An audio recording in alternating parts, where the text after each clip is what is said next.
아멘. 할렐루야. 오늘 삼배에 오신 여러분을 주님의 이름으로 축복합니다. 오늘은 사순절 기간의 네 번째로 만든 주일입니다. 오늘도 예수님과 동행하며 예배하는 자에게 크신 하나님의 은혜가 임하게 될 줄 믿습니다.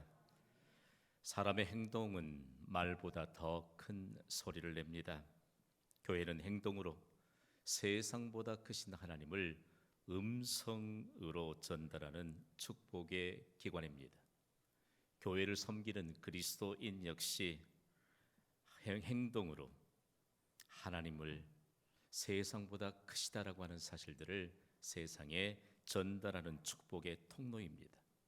오늘 우리가 섬기는 경신교회는 과연 어떤 행동을 하고 있는 것일까요? 오늘 우리는 과연 어떤 행동을 하고 있는 것일까요? 예수님과 동행하는 사순절 기간 동안에 40일 특별 새벽 기도회로 세상을 향해 아름다운 하나님의 역사를 전달할 수 있는 믿음의 행동이 우리에게 있음을 감사하시기를 바랍니다. 이번 40일 특세 기간에 성도들로 인한 에피소드가 참 많습니다. 매일 빠짐없이 하루도 거르지 않고 완주를 향해 달려가던 한 여집사님께서 하루를 그냥 조금 늦게 일어나셨습니다. 일어나서 시계를 보니 5시 40분. 불가능하죠. 그래서 얼마나 완주할 수 없어서 아쉬웠던지 하염없이 눈물을 흘렸답니다. 도대체 눈물을 그치지 않자 아들 녀석이 엄마를 위로하기에 이르렀습니다. 엄마, 내가 성경책 사드릴게요. 그만 우세요. 또 한 여집사님께서는 오늘날 눈을 떠보니까 너무 날이 환하게 밝았더래요. 너무 놀라서 정신을 차리고 보니 그날은 새벽 기도가 없는 주일이었답니다. 비로소 안도의 숨을 쉬고 얼마나 참 하나님께 감사했는지 모른 그런 고백을 담아주셨습니다. 특세 기간에는요, 우리에게 예상치 않는 일들이 막 펼쳐지거든요.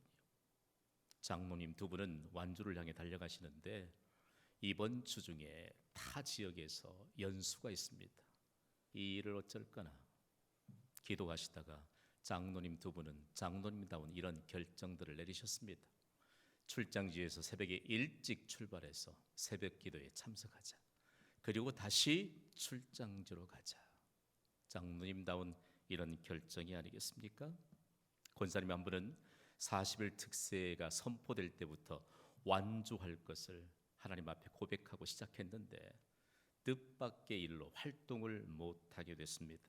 얼마나 아쉬웠던지 남편 되시는 분께 당신은 40일 동안 하루도 빠져서는 안 된다. 엄명을 내렸습니다. 이 엄명을 받았는데 아닌걸요. 광주에서 4시간을 자동차로 달려야 할 곳에 연수를 가게 되었는데 그날 늦은 시간에 선수 운전을 하시고 새벽에 도착해서 새벽 기도에 출석했습니다. 그 남편분은 지금 2몫의 새벽 기도를 하고 있습니다. 하나님의 특별한 부르심이 있는 40일 특세를 섬기는 우리의 행동은 세상을 향한 주님의 음성임을 기억해야 합니다. 주일 예배 역시 우리의 행동은 세상을 향한 하나님의 음성인 것을 기억해야 합니다. 예수님은 오늘 본문을 통해서 말보다 더 큰 음성을 바라시는 행동을 보여주셨습니다. 예수님께서 말보다 더 큰 소리를 세상에 전달하신 그 역사의 현장으로 우리 함께 떠나보겠습니다. 예수님의 행동은 제자들을 깨우치셨습니다. 더 나아가서 예수님의 행동은 온 세상을 흔들어 깨우셨습니다. 그 예수님의 행동은 우리에게 귀중한 믿음의 교훈을 세워주셨습니다. 온 세상이 간직해야 할, 그리고 오늘 우리가 간직해야 될 믿음의 교훈은 무엇입니까? 첫 번째 주신 믿음의 교훈은 교회를 청결케 하는 것입니다. 예루살렘에 입성하신 예수님은 가장 먼저 하나님의 성전에 들어가셨습니다. 그런데 성전의 모습이 하나님의 뜻과는 전혀 다른 모습이 펼쳐지고 있었습니다. 이때 예수님은 매우 분노하셨습니다. 그리고 행동을 보여주셨습니다. 오늘 본문 마태복음 21장 12절을 우리 함께 읽어보겠습니다. 시작. 예수께서 성전에 들어가사 성전 안에서 매매하는 모든 사람들을 내쫓으시며 돈 바꾸는 사람들의 상과 비둘기 파는 사람들의 의자를 둘러 엎으시고 아멘. 예수님이 분노하신 이유가 도대체 무엇입니까? 성전에서 매매하는 사람들이 있었고 돈 바꾸는 사람들이 있었고 비둘기 파는 사람들이 있었습니다. 그 사람들 때문에 분노하셨다라고 말씀하고 있습니다. 지금 성전에서 일어나는 일들을 여러분 이해할 수 있겠습니까? 성전에 매매하는 사람들, 그리고 돈 바꾸는 사람들, 비둘기 파는 사람들이 있는 곳은 유대교로 개종한 이방인들이 유일하게 성전 안으로 들어와 예배할 수 있는 성전뜰, 이방인의 뜰입니다. 이곳에서 하나님께 예배했고 그리고 이곳에서 하나님께 기도하게 되므로 영광스러운 하나님의 임재하심을 경험했던 그 장소가 바로 이처럼 물건을 사고 파는 장소가 되었다, 돈을 바꿔주는 장소가 되었다고 예수님이 여러분 분노하셨습니다.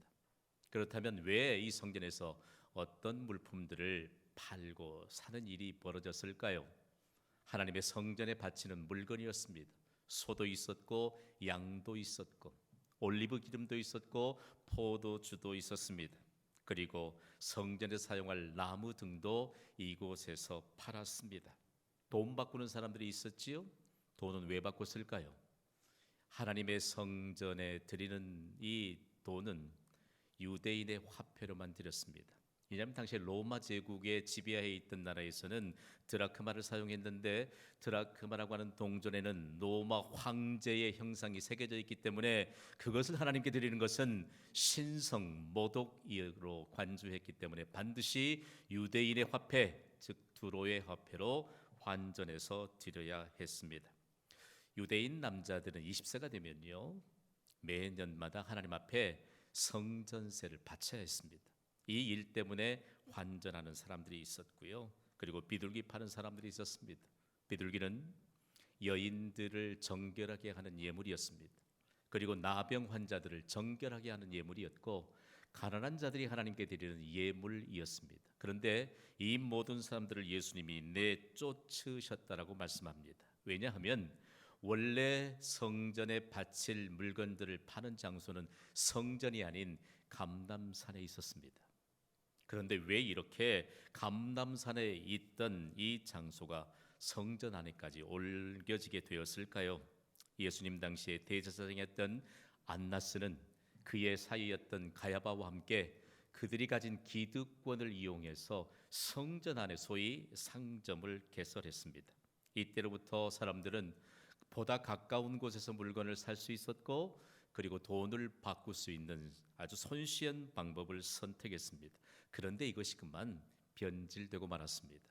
성경은 분명히 말하기를 하나님께 드려야 될 예물은 아주 흠이 없고 튼실한 것이어야 했습니다. 그런데 흠도 많고 튼실하지 못한 예물들을 그곳에 팔면서부터 이곳이 독점하게 되었는데 성전 안에서 파는 것만을 그들이 인정하기에 이르렀다라고 하는 것입니다. 도의 흠이 있고 부실한 것들도 규격품으로 인정하면서 폭리를 취했습니다. 이것이 문제였습니다. 이렇듯 종교도 기득권들은 매일 사리 사욕을 취하고 있었습니다. 성전은 기능을 상실하게 되었고 그곳에 예배하는 자들은 이와 같은 물건들을 사고 파는 자들로 인해서 내쫓김을 당하는 이런 상황 가운데서 예수님이 성전을 청결케 하신 것입니다. 그들을 다 내쫓으셨다고 했습니다. 그런데 더 중요한 것은 상과 의자를 엎으셨다라고 말씀합니다. 영어성경 번역본을 보면 완전히 뒤엎어버렸다. 그들에게는 테이블도 필요했고 그들이 앉을 수 있는 의자도 필요했지만 그것들을 완전히 엎어버리면서 성전의 기능을 다시 회복시키면서 성전을 청결케 하라. 오늘날 우리가 예배의 장소요 기도의 장소인 교회를 청결케 하라라고 말씀합니다. 무엇 때문입니까? 예수님은 성전보다 크신 하나님이십니다. 그리고 그 성전에는 하나님이 기쁘게 받으시는 예배가 없었고 하나님이 기쁘게 받으시는 기도의 향기가 없었기 때문에 완전히 뒤엎어 버리셨습니다. 다음으로 우리에게 주신 두 번째 교훈은 무엇입니까? 교회의 기능을 다 하는 것입니다. 이들에겐 믿음의 모양은 있었습니다. 경건의 모양은 있었습니다. 그럼에도 불구하고 유대인들은 3번씩 하루에 하나님의 성전에 나와 기도하면서 이 3번 정해진 이 기도의 틀 안에 하나님을 가두어 버리고 말았습니다. 예수님은 하나님보다 물질을 더 귀중하게 여기는 그 현장들을 바라보시면서 중요한 내용으로 교훈하셨습니다. 오늘 보면 13절을 함께 읽습니다. 시작. 그들에게 이르시되 기록된 바 내 집은 기도하는 집이라 일컬음을 받으리라 하였거늘 너희는 강도의 소굴을 만드는도다 하시니라. 아멘. 그동안 예수님은 제자들에게 기도의 모범을 행동으로 보여주셨습니다. 더욱이 제자들을 선택하시면서 집중해서 기도하시고 난 이후에 제자들 한 사람 한 사람을 부르시고 선택하셨습니다. 그리고 기도의 모범을 행동으로 보여주시면서 훈련시키셨습니다. 하나님의 선민인 유대인들은 성전에 모여서 기도하는 전통을 가지고 있었습니다. 그런데 이 예수님께서 보여주신 믿음의 행동을 통해서 무엇을 지적할까? 예수님이 비유하셨던 세리의 기도, 그리고 바리새인의 기도. 세리의 기도는 자신의 죄를 고백하며 하나님께 기도했기 때문에 겸손한 그 믿음의 기도가 하나님의 보좌를 움직이고 상달되었지만, 바리새인의 죄의 고백이 없는, 겸손함이 없는 기도엔 하나님이 받지 않으셨다라고 하는 사실들을 말씀하신 배경이 지금 하나님의 성전입니다. 중요한 것은 하나님의 성전에 나올 수 없는 소위 이방으로 흩어졌던 유대인들, 디아스포라들은요, 하나님의 성전이 있던 예루살렘을 향해서 두 손을 높이 들고 정해진 시간에 기도했습니다. 하나님의 백성들에게 주신 기도의 특권이 얼마나 중요한 것인가를 매일 살 속에서 그들은 실천했던 것입니다. 실제로 그들은 하나님과의 긴밀한 대화인 기도를 통해서 하나님의 크고 비밀한 일들을 알게 되었습니다. 그러나 어느 때부터인가 기도가 형식화되기 시작했습니다. 공적으로 자기의 의를 드러내는 이와 같은 수단으로 전락하고 말았습니다. 당연히 죄에 대한 고백이 빠지고 말았던 것이죠. 죄에 대한 고백이 빠져버린 기도는 영적인 밀도가 담겨지지 않았습니다. 예수님은 성전 철경과 함께 더불어서 하나님의 집이 바로 기도하는 집인 것임을 일깨워 주시면서 이사야 56장 7절 말씀을 인용하셨습니다. 우리 이사야 56장 7절 말씀을 함께 읽어보겠습니다. 시작. 내가 곧 그들을 나의 성산으로 인도하여 기도하는 내 집에서 그들을 기쁘게 할 것이며 그들의 번제와 희생을 나의 제단에서 기꺼이 받게 되리니 이는 내 집은 만민이 기도하는 집이라 일컬음이 될 것임이라. 아멘. 하나님의 성전은 만민이 기도하는 집으로 그 기능을 다해야 합니다. 하나님의 교회는 만민이 기도하는 집으로 기능을 다해야 합니다. 기도하는 집인 성전을 강도의 소굴로 만들어버린 이 안타까운 현실, 오늘 우리가 섬기는 교회를 한번 되돌아보아야 합니다. 이 교회가 기도하는 집이 되지 못하면 강도의 소굴입니다. 강도의 소굴은 선한 것은 다 빠져나가고 악한 것으로 가득 채워지는 것을 말합니다. 여러분, 우리의 육체는 거룩하신 하나님의 성령이 거하시는 성전입니다. 하나님이 말씀하세요. 우리가 만일 기도하지 않으면 우리에게 악한 요소로 가득 채워지는 강도의 소굴이 되는 것을 우리는 누구든지 경험하게 될 것입니다. 하나님의 성전, 하나님의 교회, 오늘날 구원받은 개개인은 모두 다 교회입니다. 우리는 과연 기도하는 집으로서의 그 기능을 다하는 것일까요? 아니면 강도의 소굴을 만들고 있는 것일까요? 기능을 다하는 교회, 기능을 다하는 그리스도인으로 세상을 향해 증거하시기를 주님의 이름으로 부탁을 드립니다. 예수님이 성전에서 세 번째 주신 믿음의 교훈은 무엇일까요? 교회에서 치유의 기적을 보라는 것입니다. 예수님은 성전에서 예수님의 행동을 통해서 완전하게 테이블과 의자들을 다 뒤엎으시면서 일들이 하나님의 성전으로서의 기능을 다하지 못하는 것을 완전하게 뒤엎으신 그 행동을 보여주실 때 그곳에 있던 예수님께 나오는 자들이 있었습니다. 오늘 보면 14절입니다. 함께 읽습니다. 시작. 맹인과 저는 자들이 성전에서 예수께 나오매 고쳐주시니. 아멘.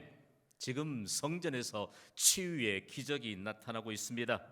종교적인 기득권을 가진 자들은 성전을 강도의 소굴로 만들어버렸지만 예수님은 다시 이 성전을 치유의 능력이 나타나는 기적의 현장으로 되돌려 놓으셨습니다.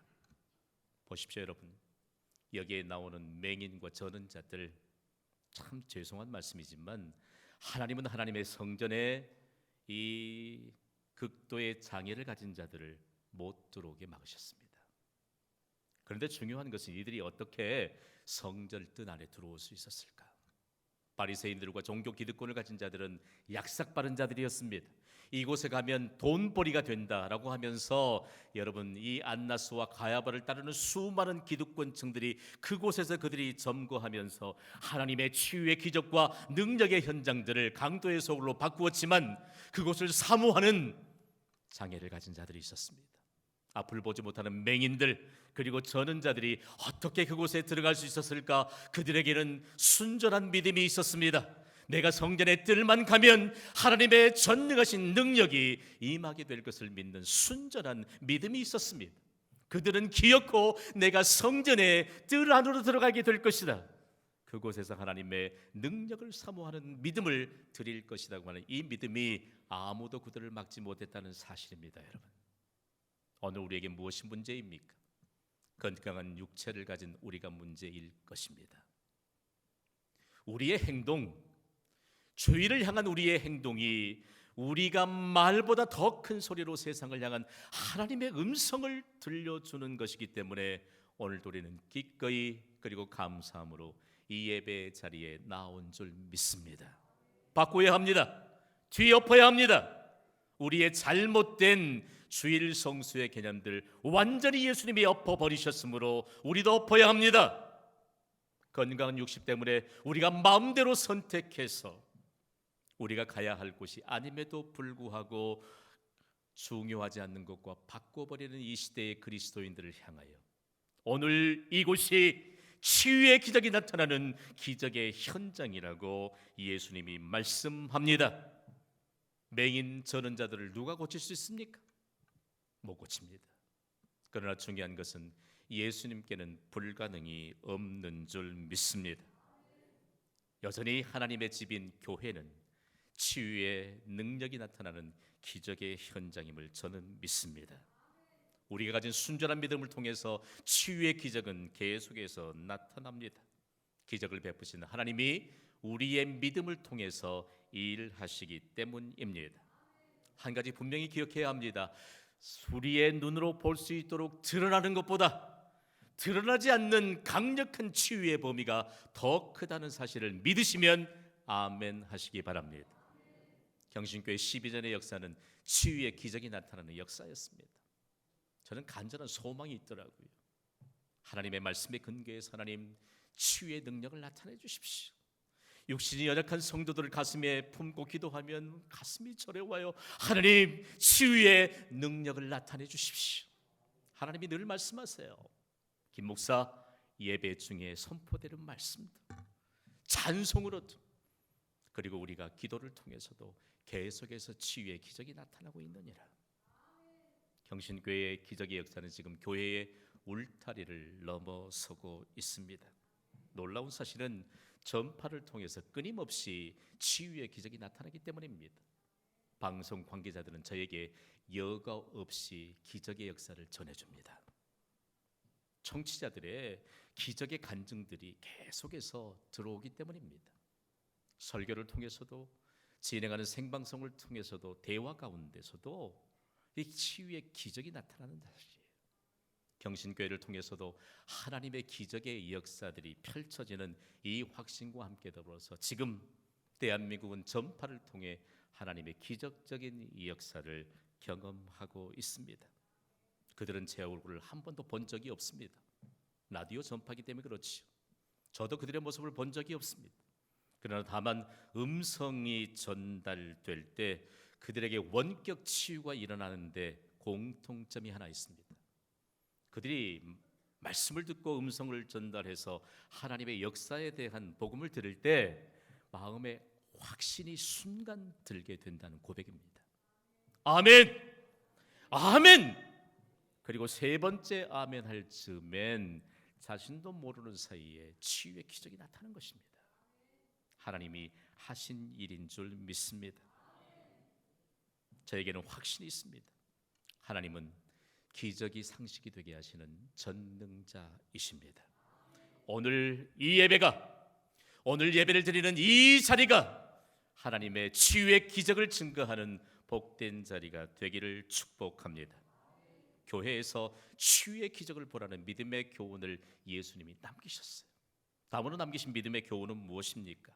예배의 모범을 가르치라는 것입니다. 예수님의 행동을 통해서 나타난 반응들을 보는 것이 중요합니다. 오늘 본문 15절입니다. 우리 함께 읽습니다. 시작. 대제사장들과 서기관들이 예수께서 하시는 이상한 일과 또 성전에서 소리질러 호산나 다윗의 자손이여 하는 어린이들을 보고 노하여 아멘. 두 부류의 뚜렷한 반응이 드러나게 됩니다. 예수님이 하시는 일과 성전에서 소리질러 호산나 다윗의 자손이여 찬송하고 있는 어린이들 때문에 기득권을 가진 종교 지도자들이 분노하고 있습니다. 생각해 보세요.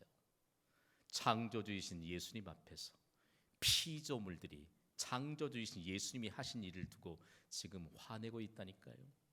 더욱이 어린이들이 호산나 다윗의 자손이신 예수님을 찬송하고 있는데 그것이 못마땅해서 지금 분노하고 있습니다. 자, 보십시오. 유대인들은요, 어린 아이들에게 호산나 찬송을 어릴 때부터 가르쳤습니다.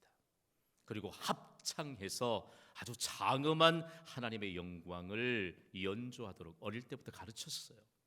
그러니까 이들이 지금 부르는 호산나 찬송은 그저 어른들이 하는 걸 듣고 흉내내는 찬송이 아닙니다. 아주 조직적으로 그리고 규모 있게 그리고 메시아이신 예수 그리스도를 향해 그들이 함께 장엄한 찬양을 연주하고 있는 것입니다.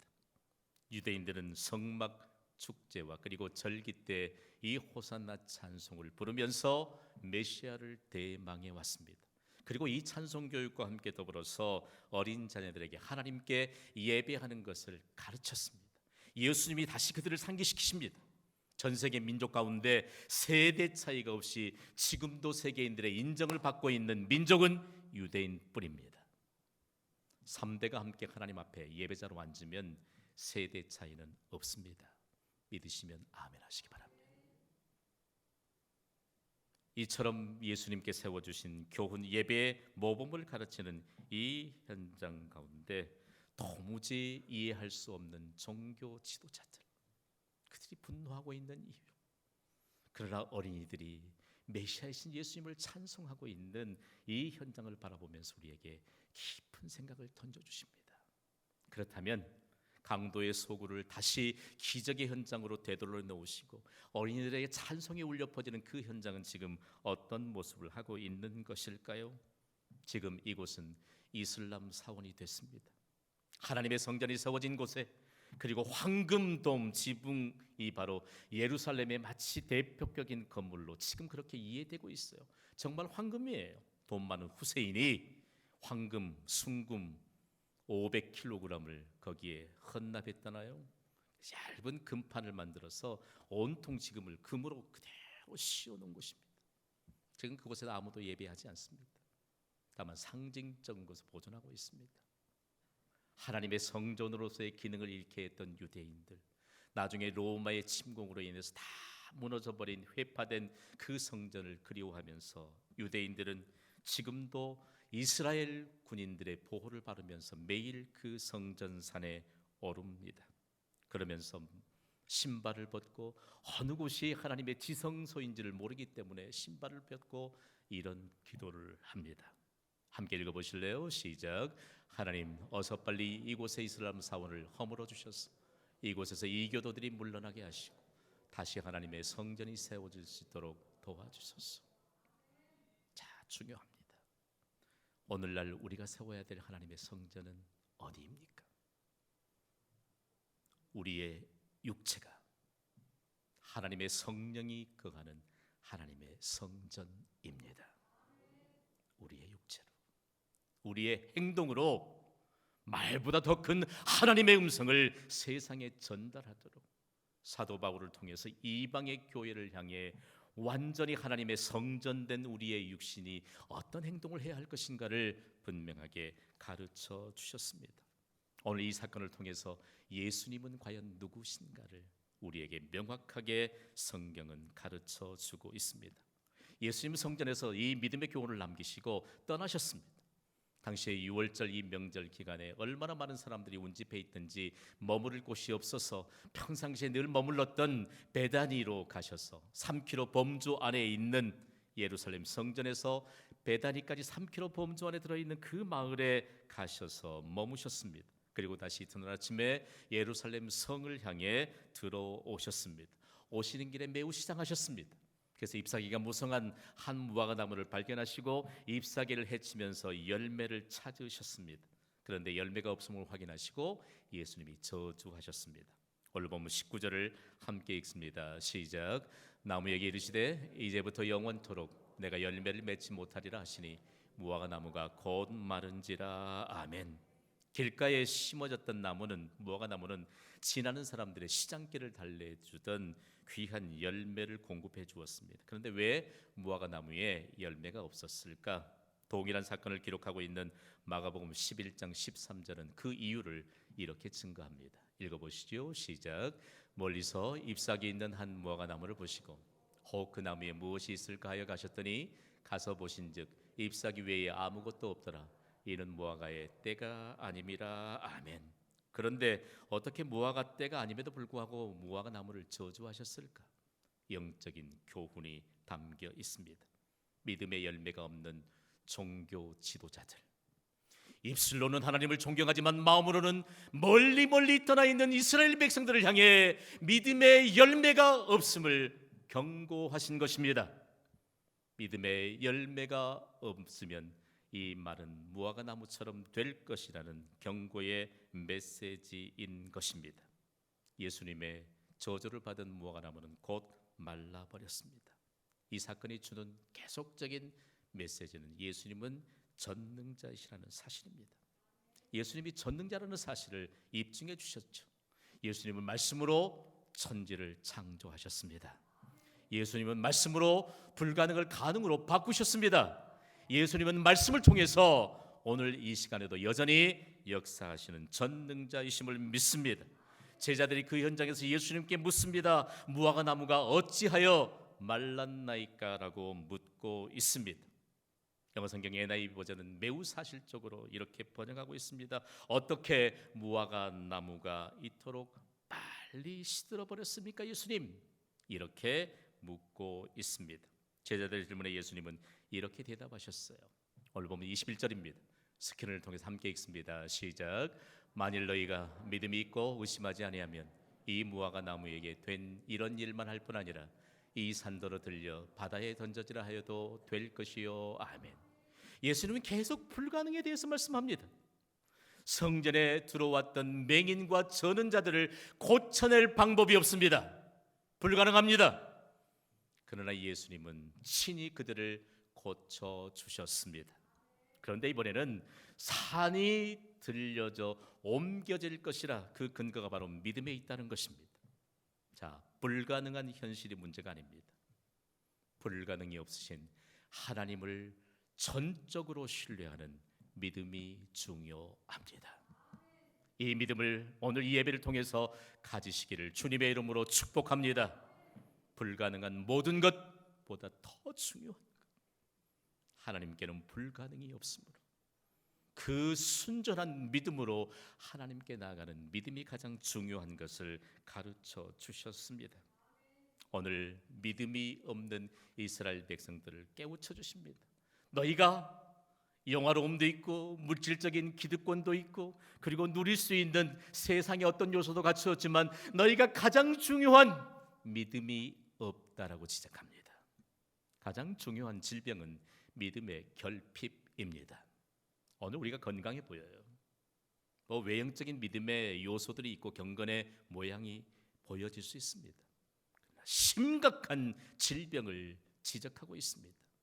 믿음의 결핍. 여러분, 하나님은 전능자이심을 믿습니까? 우리의 순전한 믿음을 통해서 불가능을 가능으로 바꿔주신 이 하나님의 역사가 성전에서, 교회에서 끊임없이 계속될 것을 여러분 믿습니까?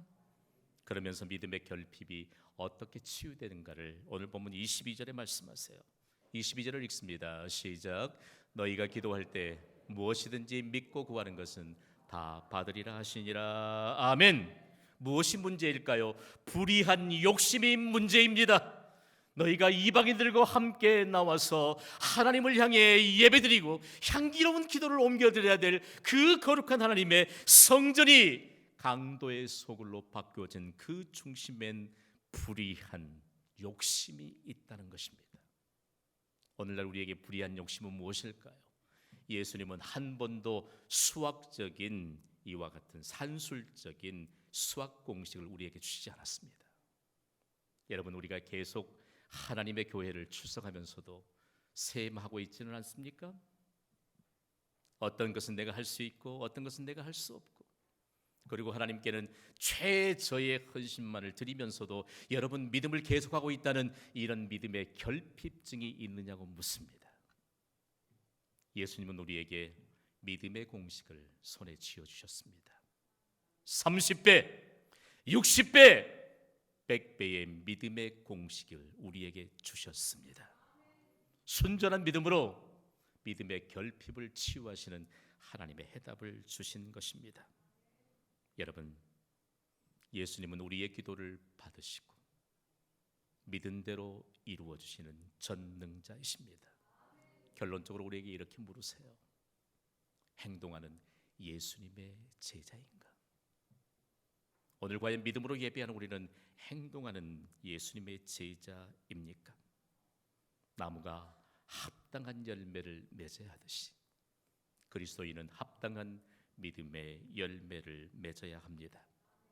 그리스도인이 되면 가장 먼저 예수님의 행동을 따른 기도의 행동을 가져야 합니다. 예수님이 약속하셨거든요. 요한복음 11장 14절 말씀입니다. 읽습니다. 시작. 내 이름으로 무엇이든지 내게 구하면 내가 행하리라. 아멘. 오늘 우리가 섬기는 경신교회가 가진 믿음의 행동은 무엇입니까? 오늘 우리가 가진 믿음의 행동은 무엇입니까? 믿음의 행동 가운데 가장 중요하고 가장 우선적인 것은 예수님의 행동을 따른 기도의 행동입니다. 불가능한 현실 앞에 서 있진 않습니까? 불가능이 전혀 없으신 하나님을 전적으로 신뢰하는 믿음을 가지십시오. 그 믿음은 기도의 행동으로 증거되어야 합니다. 오늘 이 시간 받은 은혜가 우리의 일평생 동안 지속되도록 행동하는 예수 그리스도의 제자로 사시기를 주님의 이름으로 축원합니다. 반주해 주세요. 우리 기도할 것입니다. 예수님의 행동을 따라 믿음으로 행동하는 제자가 되게 하여 주시옵소서. 이 시간 기도하오니 우리의 믿음의 결핍을 치유하여 주시옵소서. 믿음의 결핍은 불가능이 없으신 하나님을 신뢰하는 믿음으로 기도하는 것으로 우리에게 가르쳐 주셨습니다.